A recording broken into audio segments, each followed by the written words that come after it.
भगवान श्री कृष्ण के मुखारविंद केवल भारत ही नहीं संपूर्ण विश्व में लोग गीता की शिक्षाओं का अनुसरण कर रहे हैं। मुख्यमंत्री डॉक्टर मोहन यादव ने कहा कि मध्य प्रदेश के नगरीय निकायों में अगले 3 साल में गीता भवन बनकर तैयार हो जाएंगे, गीता भवन बनाए जाएंगे। प्रदेश में श्री कृष्ण पाथी का निर्माण किया जा रहा है, जिसके अंतर्गत प्रदेश में विद्यमान भगवान श्री कृष्ण से संबंधित सभी स्थलों को तीर्थ के रूप सरकार के द्वारा मध्य प्रदेश में श्री कृष्ण पाथे भगवान कृष्ण जहाँ लीला की प्रत्येक स्थान पर हम तीर्थ बनाने। अजय जी, बहुत स्वागत है आपका स्वदेश न्यूज में। और साथ ही महामंडलेश्वर जूना अखाड़ा से शैलेश आनंदगिरी महाराज जुड़ गए। महाराज जी, बहुत स्वागत है आपका स्वदेश न्यूज में। चर्चा की शुरुआत करेंगे। अजय जी, पहले मैं आपके पास आऊंगा और जिस तरीके से सरकार ने तमाम प्रयास किए हैं, किस तरीके से सरकार का आगे का पूरा लक्ष्य है, किस तरीके से गीता जयंती को लेकर पूरी तैयारियां की जा रही है। और ये तो शुरुआत मुख्यमंत्री ने कहा है, आगे चलकर और भी ऐसे तमाम कार्यक्रम किए जाएंगे और गीता भवन का निर्माण भी किया जा रहा है। और अगले साल अपना एक सार्थक जीवन किस प्रकार से हम बना सकते हैं, सफल जीवन किस प्रकार से बना, जो हम हमेशा बात करती है कि विकास भी और विरासत भी। तो गीता जो है, गीता जी का उपदेश हमारी विरासत है। उन विरासतों को हमारे जीवन में किस प्रकार से हम अंगीकृत करके अपने जीवन को बेहतर। महाराज जी, पहले आपके पास आना चाह रहा हूं और आपका एक बार फिर स्वागत करता हूं। आज जिस तरीके से मध्य प्रदेश में पूरे आयोजन गीता महोत्सव को लेकर देखने को मिल रहे हैं, इन आयोजनों को आप कैसे देख रहे हैं और गीता की भूमिका और उसकी जरूरत आज कितनी समाज को आप देख रहे हैं, क्या कुछ आप कहेंगे? देखिए, एक कहा गया है समो देवा भूतो न भविष्यति। पहले श्री कृष्ण वेंकटेश इनके जैसा देवता जो है न भूतकाल में हुआ न भविष्य काल में हुआ। ये काल से भी परे इसलिए है क्योंकि इनका जो चिंतन है, इनके जो मार्गदर्शन है, वो जीवन को एक कर्तव्य पथ बनाता है, कर्तव्य क्रांति के मार्ग पर अग्रेसित करता है। ये स्पष्ट है कि अभी धर्म का पुनर्जागरण का दौर चल रहा है भारतवर्ष के अंदर, सनातन हिंदू धर्म की पुनर्स्थापना का दौर चल रहा है। तो ऐसी स्थिति के अंदर धर्म को कर्म से कैसे जोड़ना और कर्म को धर्म आधारित सदैव कैसे रखना, ये गीता सिखाती है।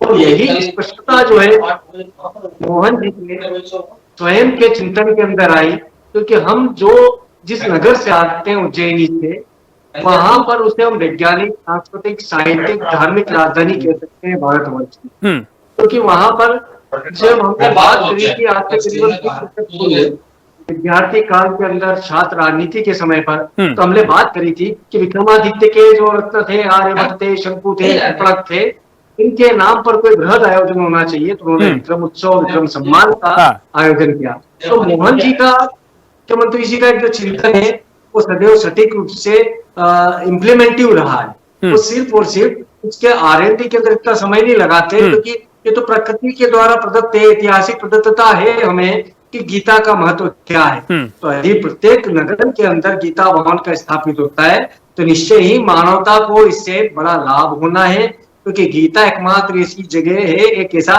चिंतन है, एक ऐसा स्थान है, एक ऐसा विराम है जो आपके जीवन को सतत प्रवाह रखने के लिए कर्तव्य पथ पर सदैव अग्रेसित करता है, सदैव मार्गदर्शित करता है।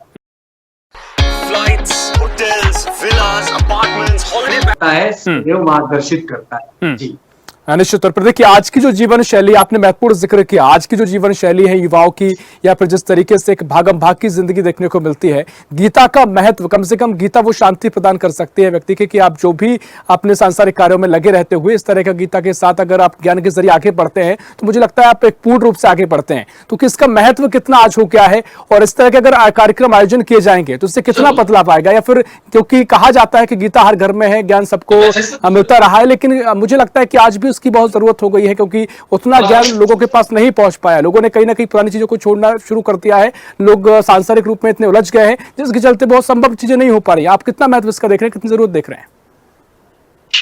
जी, मुझसे बोला गया है। जी जी, आपसे सवाल थे। अच्छा जी, देखिए, विषय सार के ऊपर गीता के अंदर एक बड़ा सा 3 अध्याय के अंदर उल्लेख है, जिसको मैं सतत सरल सहज भाषा में आपको अनुवाद करता हूं। कि देखिए, विषय वस्तु के अंदर जो लिप्सा पैदा करता है, जो लालसाएं पैदा करता है उसकी प्राप्ति की, और जब वो प्राप्त नहीं होती है, लालसाएं वो पूर्ण नहीं होती है, तो विकार उत्पन्न करता है, यानी कि ईर्ष्या को उत्पन्न करता है, और क्रोध को उत्पन्न करती है। तो हम देखते हैं कि अपना जो एजुकेशन है, जो मॉडर्न एजुकेशन है, वो हमें KG1 से ही डिप्रेशन बनाता है।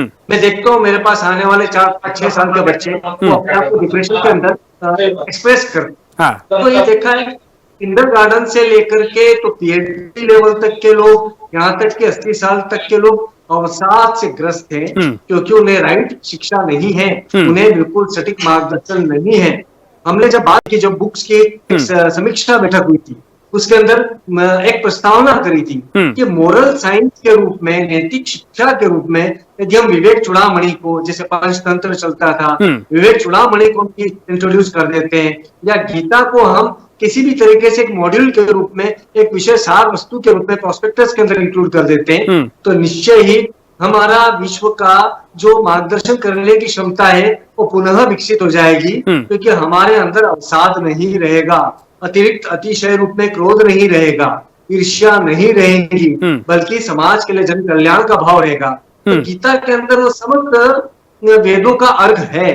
जब चारों वेद को हम नहीं पढ़ सकते तो गीता पढ़ लें। तो गीताओं को इस तरीके से पाठ्यक्रम में लाना, या इस प्रकार के बृहद स्तर पर कार्यक्रम की बृहद श्रृंखलाओं का आयोजन करना समाज के अंदर एक पुनर्जागरण का काम करता है।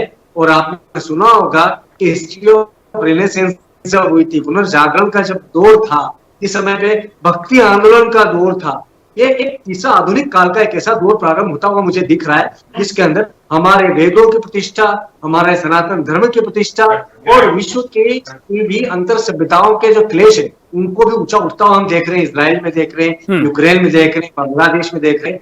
तो ऐसे समय पर भारतीय सनातन के समाहित जो विशेष है उन सबको इम्प्लीमेंट करना अपने आप में विश्व शांति का मार्ग देता है, क्योंकि सनातन हिंदू धर्म एकमात्र ऐसा धर्म है जिसके माध्यम से हम विश्व शांति को सहज रूप से स्वीकार कर सकते हैं, प्राप्त कर सकते हैं। जी निश्चित तौर पर महत्वपूर्ण बात आपने कही। अजय धवली जी, मैं आपके पास आ रहा हूँ। देखिए यहाँ पर जो महाराज जी कह रहे हैं अजय धवली जी, उनको भी धार्मिक रूप से पुनर्जागरण का काल ये दिखाई दे रहा है, और तमाम तरीके से जो माहौल बना है, कम से कम इस बारे में चर्चाएं हो रही हैं, कार्यक्रम का आयोजन किया जा रहा है, तो स्वाभाविक रूप से इसका प्रभाव भी देखने को मिलेगा। लेकिन ऋषभ जी, गीता में स्वयं लिखा है कि कर्मण्यवादी करस्तुमा फलेषु कदाचन। यदि आप कर्म करते जा रहे हो, उसकी फल की अपेक्षा आपको नहीं करनी है। जिस प्रकार माननीय मुख्यमंत्री डॉक्टर मोहन यादव जी की मंशा बड़ी स्पष्ट है, गीता एक कर्मवाद को प्राथमिकता देने वाला ग्रंथ है। गीता एक जीवन पद्धति को दर्शाने वाला ग्रंथ है, जिसको कहीं ना कहीं हमने ये देखा कि सनातन काल से हमारी संस्कृति, हमारा भारत का विचार जिसको अपनाते हुए आया है। अब हमारे विपक्षी दल क्या कहते हैं, इस पर किस प्रकार की राजनीति होती है, इस बात से परे का ये विषय है। हमारा उद्देश्य बड़ा साफ है, सरकार का उद्देश्य बड़ा साफ है। भारत जो सांस्कृतिक पुनर्जागरण की बात महामंडलेश्वर जी ने कही है, उस सांस्कृतिक पुनर्जागरण की ओर अग्रसर है, और मध्य प्रदेश उसमें अपनी महती भूमिका निभाएगा। राजनीति करने वालों के लिए 365 दिन राजनीति के दिन होते हैं, लेकिन हम ये मानते हैं कि जब सांस्कृतिक पुनर्जागरण की बात आती है, हमारे भारत के अस्तित्व को उससे परिचित कराने की बात आती है, हमारा जो अध्यात्म है उस अध्यात्म को जीवन पद्धति में अपनाने की बात आती है, तो इन विषयों पे राजनीति का कोई जगह नहीं है। सनातनी संस्कृति की जो बातें अब हो रही है, क्या ये जमीन पर उतना पहुंचने लगी है, प्रभाव शुरू हो गया है, या अभी और भी समय लगेगा लोगों को कम से कम समझने में, और जो महत्व गीता का है उससे अपने आचरण में उतारने में, या वो समाज की परिकल्पना अभी जो की जा रही है? हालांकि हम देख रहे हैं कि वेस्टर्न कल्चर लगातार बढ़ता जा रहा है, बहुत जरूरत इसकी हो चली है। कितना समय आप देख रहे हैं, आपकी देखने को तस्वीर बदलने में लग सकता है? देखिए, बहुत ज्यादा लंबा समय नहीं है। इसको कुछ इस तरीके से समझिएगा कि अभी तक हम राजनीति देखते हुए आए हैं, क्योंकि वो चाणक्य आधारित होती थी। पहले सिर्फ और सिर्फ सत्ता प्राप्ति की राजनीति, किंतु जब धर्म का इसके अंदर समावेश हो जाता है, पहले कि धर्म के द्वारा मार्गदर्शित जब राजनीति हो जाती तो राज्य नीति हो जाती है। तो हम धर्म का जब समाहितता देखते हैं तो राज्य नीति के रूप में देखते हैं, और आज यदि धर्म को इस सुंदर परिवेश के अंदर लाया जा रहा है, उसका इम्प्लीमेंटेशन किया जा रहा है, ये राजनीति का एक सुखद पहलू है। रही बात इसकी सीमा क्या, तो आप एक चीज देखिएगा कि हम बोलते हैं कि कलयुग कब है, आज कलयुग चल रहा है, सतयुग कब था, या हम द्वापर त्रेता की बात करते हैं। किंतु हमारे संतजन, हमारे गुरुजन ये भी कहते हैं, हम लोग ये मानते हैं कि यदि हम 10 लोग ये सोच लेंगे कि हम 10 सतयुग के हिसाब से जिएंगे, तो हमारे आसपास के क्षेत्र के अंदर सतयुग की बयार चल जाएगी, सतयुग आ जाएगा। तो ये एक प्रकार से कलिकाल के अंदर सतोगुणी प्रयास है, जिसका प्रभाव निश्चय ही पड़ना है। अनेक उपद्रवी शक्तियां भी इसके समक्ष खड़ी होंगी, किंतु ध्यान रखिएगा सत्य का कोई युग नहीं होता, गीता एक सत्य है, गीता एक सत्य है, वो हर युग के अंदर प्रचलित थी, प्रचलित है, प्रचलित रहेगी। तो सत्य का कोई सा भी हम एरा डिजाइन नहीं कर सकते, डिवाइड नहीं कर सकते। झूठ अलग अलग स्वरूप बदल करके आ सकता है, किंतु आज के इस युग में यदि गीता की स्थापना हम कर रहे हैं, गीता भवन की स्थापना कर रहे हैं, पाठ्यक्रमों के अंदर उसके गीता को समाहित कर रहे हैं, ये मान करके चले हमारे वेद जो है वो विज्ञान के भी जनक हैं। तो हम वास्तविक विज्ञान की ओर जा रहे हैं, इसलिए हम विश्व का नेतृत्व करने के लिए सक्षम रहेंगे। और ज्यादा समय नहीं, यदि इसी गति से हम कार्य करते रहे तो 15-20 सालों के अंदर विश्व के समक्ष एक उपलब्धि हमें दिखेगी। एक उल्लेख करना चाहूंगा, संयुक्त राष्ट्र की एक बैठक के अंदर, एक संस्था की बैठक के अंदर, तो वहां पर जब उन्हें हमने बताया कि संस्कृत से सारी भाषाएं निकली हैं और उनको सबूत दिए, तो उन्होंने उनकी बाइबल के ऊपर वाले पृष्ठ पर लिखा कि Sanskrit is the mother of all languages. तो उनको भी हमने प्रणाम करा कि आपने स्वीकारा, इस हेतु साधुवाद। वहीं पर उन्होंने धीरे धीरे जब इस विषय वस्तु के ऊपर आने लगे कि धर्म अलग है और रिलीजन अलग है, तो सनातन धर्म को उन्होंने सबका जनक माना। और जितने हिंदू, मुस्लिम, सिख, ईसाई है, या बहाईज्म है, ताओइज्म है, बुद्धिज्म है, जैनिज्म है, इन सबको उसका घटक यानी उससे निकले हुए अपभ्रंशों से, उनकी ऋचाओं से निकला हुआ एक जीवन मार्ग माना, तो वो रिलीजन हो गए। तो इन विषयों को जब हम जैसे लोग समझाते हैं तो समझाने का एक तरीका होता है, क्योंकि हमारे पीछे इस प्रकार की ताकतें होती है जो गीता जयंती की बातें करती है। हमारे साथ में जनता का वो साथ होता है जो वास्तव में सनातन वैदिक युग की एक अवधारणा को पुनर्स्थापित करने के लिए संकल्पित दिखता है। तो निश्चय ही यदि विश्व के समक्ष हम लोग बोल पा रहे हैं तो हमारे जैसे सैकड़ों अनन्य भक्त भी होंगे और संत भी होंगे, गुरुजन भी होंगे। और निश्चय ही 15-20 साल के अंदर आप देखेंगे कि पूरे विश्व के अंदर सनातन वैदिक हिंदू धर्म की एक पुरवाई चलेगी और वो सदैव पावन रहेगी, स्थापित रहेगी। निश्चित तौर पर वाकई में जो वसुदेव कुटुंबकम की जो भावना है और